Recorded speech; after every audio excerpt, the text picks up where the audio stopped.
Welcome to another episode of the Horn Takes podcast. It's episode 6, and this is the weekly rundown. Well, what's the weekly rundown? Well, I decided I wanted to do some more podcast episodes, but I knew I had to figure out some organization for those podcast episodes. So the weekly rundown is simply a rundown of all the games I'm interested in for the upcoming Saturday. It's almost game day. So we're going to talk about the games that I'm super interested in for Saturday. Most of these are big national scene type games. I think all of them are important to college football. They're important, obviously, to the teams that are in them. And they're important to some of the conference championship races that we'll talk about. So the first game up, number 6 Bama at number 10 LSU. Bama is getting 13.5 points in this game. I feel like this is going to be a pretty tough game for Bama. First of all, how is LSU ranked number 10? Is it just me? And I'm not going to try to be one of those clowns that's always talking about the SEC bias. But it seems like year after year after year, these teams from the SEC, they play their schedules, and some of them lose a game, and they drop a little bit. And so because of that, the ones that keep winning games keep moving up. And then when the team that lost a game beats that team, they automatically jump up into, the top 10 types conversations. I don't know. I don't know if LSU's the number 10 team in the country. But I think it's going to be a tough road game for Bama. LSU's got a lot of momentum. They're winners of 6 of their last 7 games. Only lost to Tennessee. It was a pretty rough one. But they put a pretty big beat down on Ole Miss. And Bama just has a lot of trouble on the road. They haven't played a good road game all year long against a good team.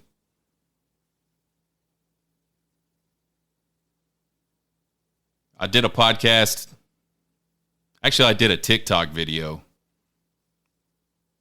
after the Tennessee loss. And I started asking the question, are we starting to see the Bama dynasty come to an end? Is this like the beginning of the Bama dynasty coming to an end? Got a lot of pushback on that. I can see why. They're obviously only a one-loss team, and they're obviously a highly ranked team, and they're heavily favored in this game against the number 10 team.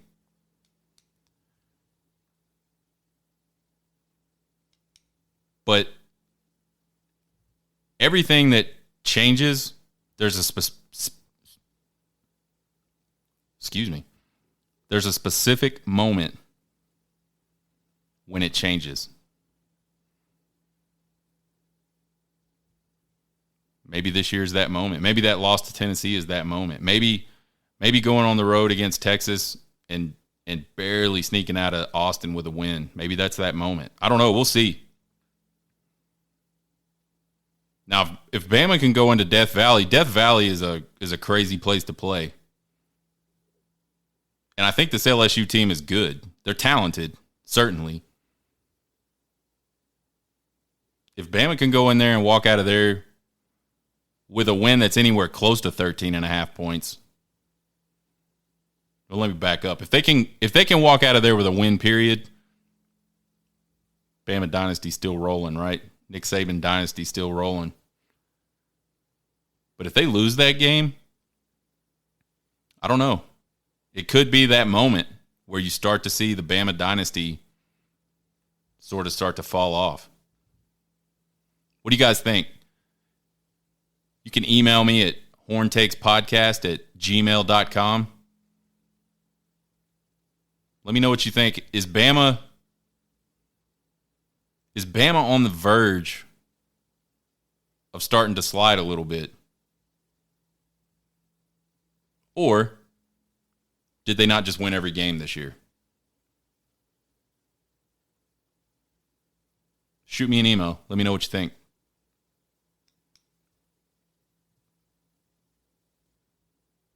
By the way, I don't really have a prediction for this game. I feel like my gut's telling me that Bama's going to go in there and win.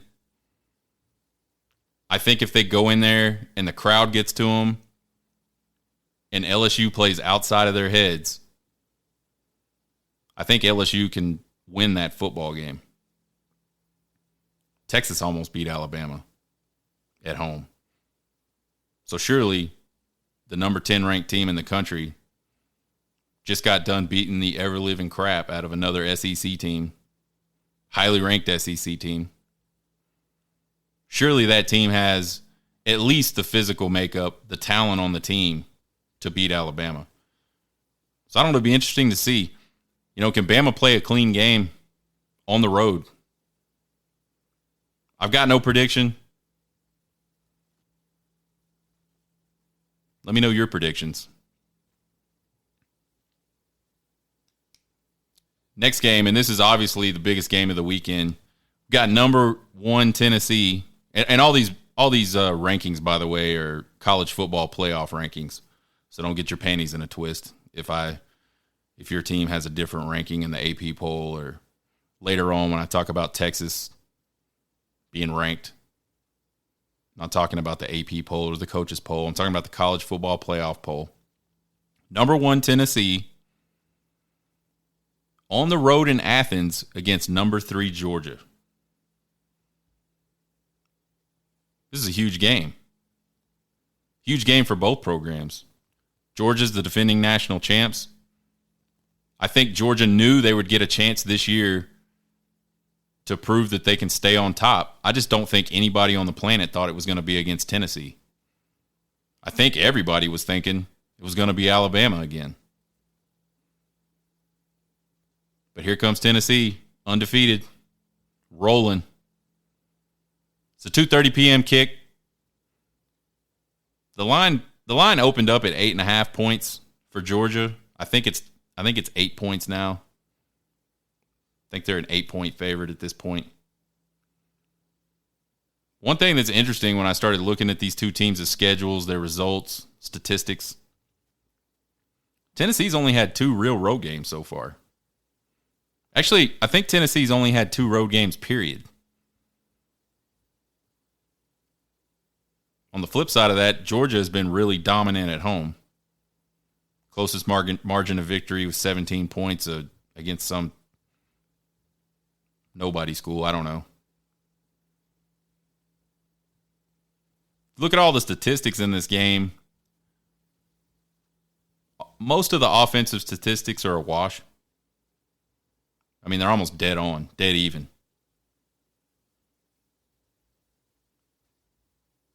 But on the defensive side is where we start to see some variation in these two teams. Sacks is one huge one, for example. UGA is tied for 120th in the country in sacks. They've only got 10 sacks this year. I was shocked to see that number.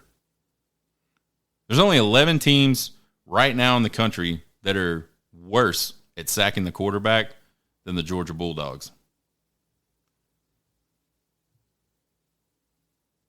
On the other side of that, Tennessee's tied for 41st with only 13 sacks allowed.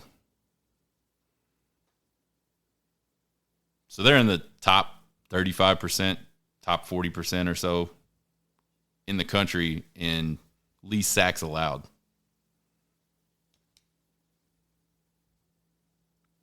Passing yards allowed, here's another place where it deviates substantially. Georgia's ranked 13th in the country with only 177 yards per game through the air. Tennessee is ranked 127th in the country.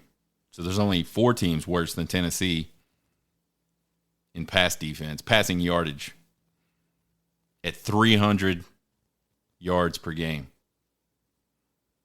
Rushing yards allowed, Georgia's ranked 5th, Tennessee's ranked 9th, 86 yards and 93 yards per game, respectively. So here's what I think the keys to this game are. The keys to the game in the Tennessee and Georgia game this weekend are who can break a trend.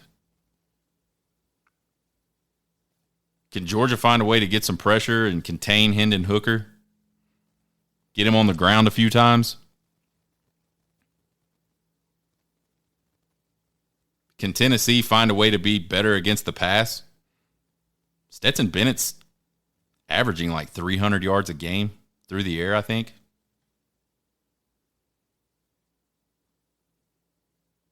Tennessee's given up 300 yards per game through the air. Can they figure out a way to reverse that? And then can Tennessee continue just this offensive explosion through the air? Watching them play, I've only seen a few quarters of Tennessee football this year. But it's crazy to watch that team play. They get vertical down the field so well. There's guys just running free. They obviously protect Hendon Hooker. And that kid can deliver passes. Another interesting thing about this game, Stetson Bennett and Hendon Hooker are both super old guys. I wouldn't say super old guys. For college football, they're super old guys. I think there was some kind of crazy stat that came out. These guys would be older than 10 or 11 of the NFL quarterbacks that start right now. So a lot of experience, not just passing experience and football experience, but just life experience. I don't know. It'll be interesting to see which team can maybe break a trend and figure out a way to win this football game.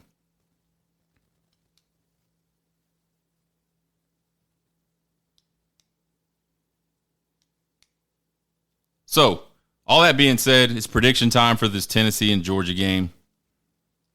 I think Georgia is way too experienced in these types of close games, these types of big games. You know, you looked at Georgia up against Alabama the last few years, and they just couldn't get past Alabama. And the reason they couldn't get past Alabama was just all that experience on the coaching staff, all that experience by the players on the team. They were just used to playing in those types of games.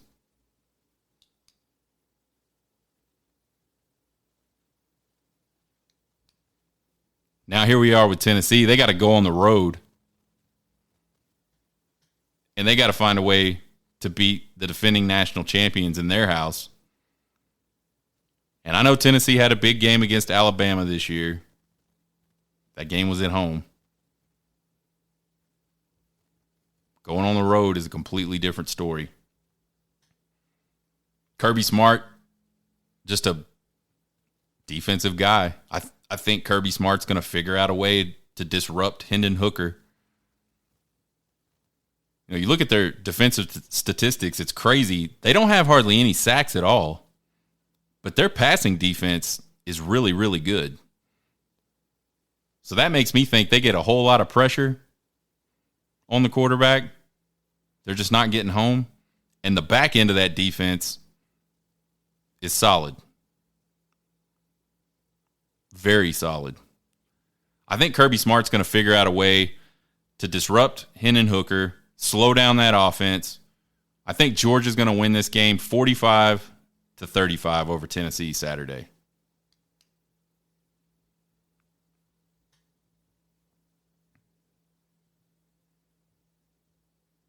All right, this one is near and dear to my heart. Number 24, Texas on the road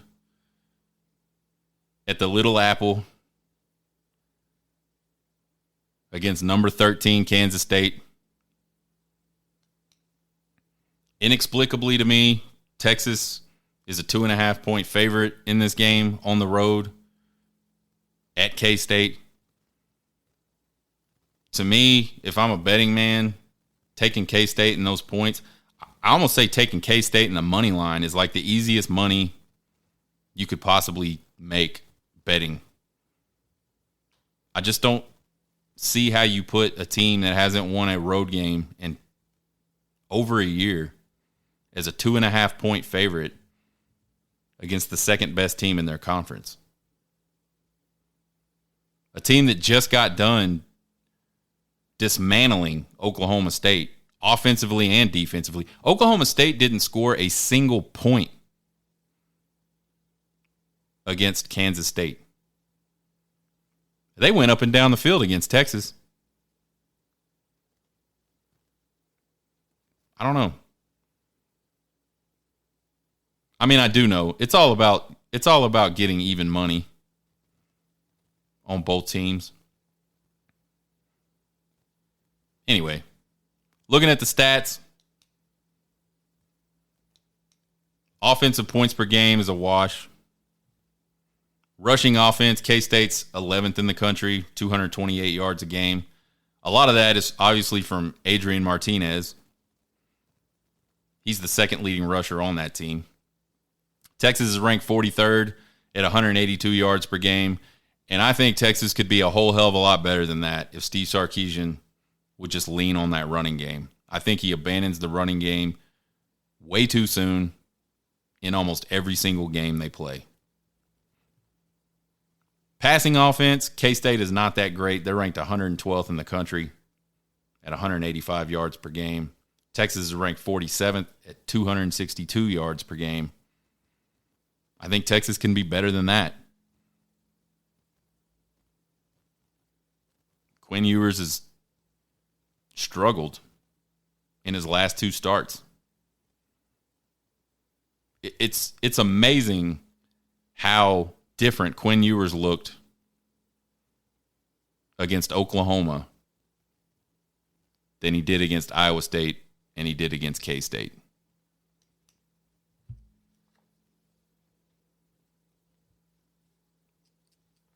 Which Quinn Ewers do we get?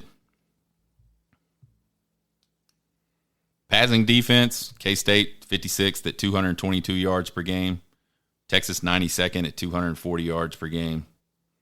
Rushing defense, K-State's ranked 55th, 133 yards per game given up. Texas is ranked 35th with 121 yards per game given up. I feel like there's some trends that are going to have to break in this one too, one way or the other. You know, which QB plays for K-State? Martinez, as I said earlier, he's the second leading rusher on the team. He's one of those dudes that's dangerous running the football. Texas has had some problems this year with just mobile quarterbacks, guys that can extend plays, but they're always looking downfield. They can even pick up, 10, 11, 12 yards type of runs, but they're not really going to burn you. Like, they're not dangerous. Adrian Martinez is dangerous running the football.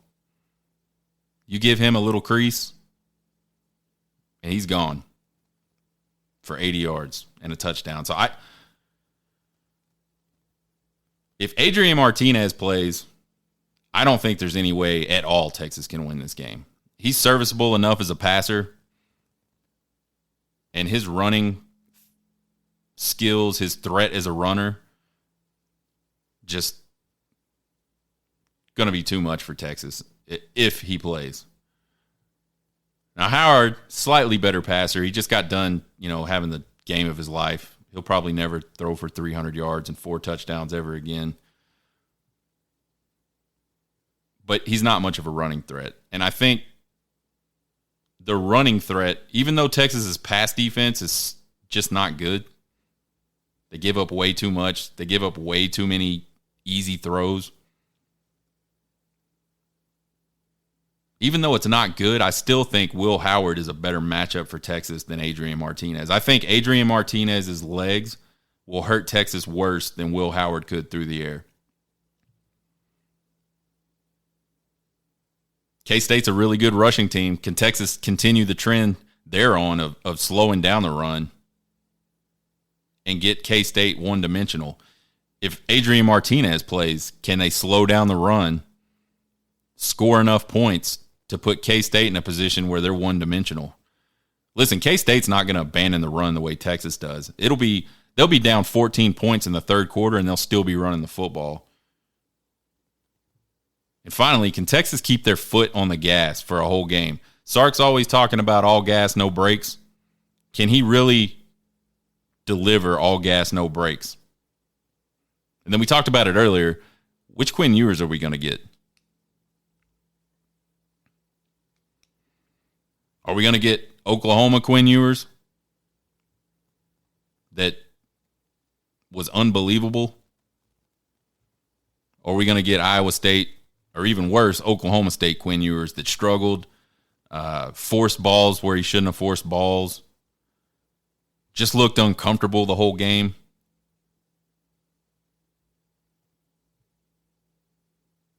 I don't know. We'll see. This game kicks at 6 o'clock Central Time up in Manhattan. My prediction, I had Mike Roach, recruiting analyst for Horns 247, on the last episode. We talked a lot about recruiting, talked about his book, which, by the way, I ordered his book today. I'm excited to read that. He made a prediction for this game on the show, 27-24 Texas. And my jaw almost hit the ground. I said, man, that's crazy. It's unbelievable how close my prediction is to your prediction. And then, it's not close. It's the exact same score. I just have K-State winning the game 27 to Texas 24. I just don't feel like I can have any trust in a Texas team right now that hasn't won a road game in forever. Now, Texas has an opportunity again to go on the road and get that monkey off their back.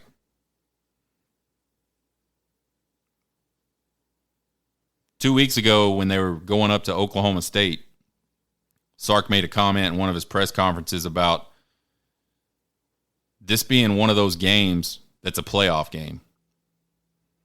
Now they're really in a playoff game. Texas has no chance whatsoever to make the Big 12 championship game if they don't win their final 4 games.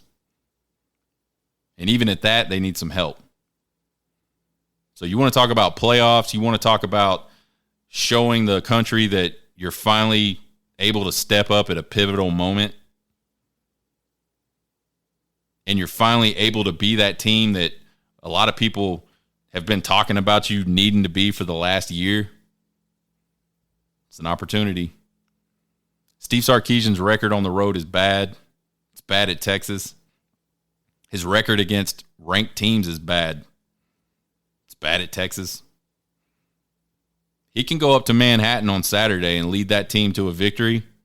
He gets to temporarily remove 2 of those monkeys off his back. Then they got to get right back after it because they got TCU coming into Austin. So there it is. I'm going to stick with my prediction of 27-24 Kansas State over Texas. Subscribe to the podcast. Tell your friends about the podcast.